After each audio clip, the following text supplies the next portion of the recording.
আগামী ২০২৫ সালের জানুয়ারি মাসের ১ তারিখেই পাঠ্যপুস্তক পাবে প্রাথমিকের শিক্ষার্থীরা। এ লক্ষ্যে প্রথম, দ্বিতীয় ও তৃতীয় শ্রেণীর জন্য ২০টি প্যাকেজে ১৪৭,৯৭,৫৯,০০০ টাকায় ৪,২,৫৬,০০০ পাঠ্যপুস্তক মুদ্রণ, বাধাই ও সরবরাহে ক্রয় প্রস্তাব অনুমোদন করেছে সরকার।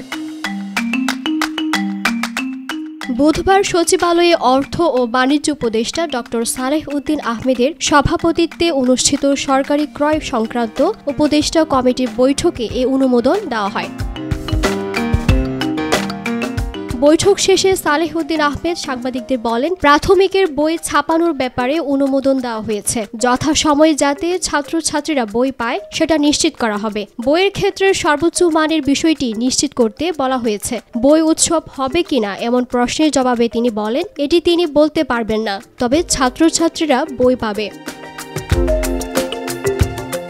এদিকে বৈঠক সূত্রে জানা গেছে, শিক্ষার্থীর কাছে তাদের কাঙ্ক্ষিত পাঠ্যপুস্তক যথাসময়ে বিনামূল্যে বিতরণের জন্য ২০২৫ শিক্ষাবর্ষে প্রাথমিক স্তরের প্রথম, দ্বিতীয় ও তৃতীয় শ্রেণীর ২০টি প্যাকেজে ৯৮টি লটে পাঠ্যপুস্তক মুদ্রণ, বাধাই ও সরবরাহের জন্য দরপত্র আহ্বান করা হলে ২৫২টি দরপত্র জমা পড়ে।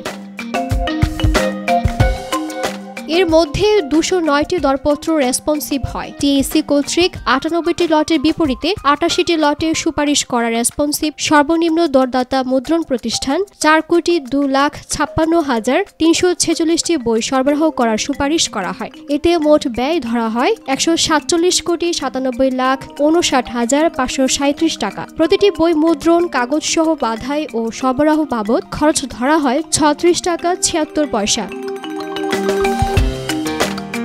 এই ৮৮টি লটের মধ্যে ৭০টি লটের সর্বনিম্ন দরদাতা, ৭০টি দেশীয় প্রতিষ্ঠান এবং অবশিষ্ট ১৮টি লটের মধ্যে ২টি ভারতীয় প্রতিষ্ঠান সর্বনিম্ন দরদাতা। বাকি ১০টি লটের জন্য রেসপন্সিভ দরদাতা নেই। এ কারণে এই ১০টি লটের পুনঃদরপত্র আহ্বান করা হবে। এছাড়া ভারতীয় প্রতিষ্ঠানের কাছ থেকে যে ২টি লটের বই নেওয়ার পরিকল্পনা করা হয়েছিল, সে ২টি লটেও নতুন করে দরপত্র নেওয়ার সিদ্ধান্ত হয়েছে।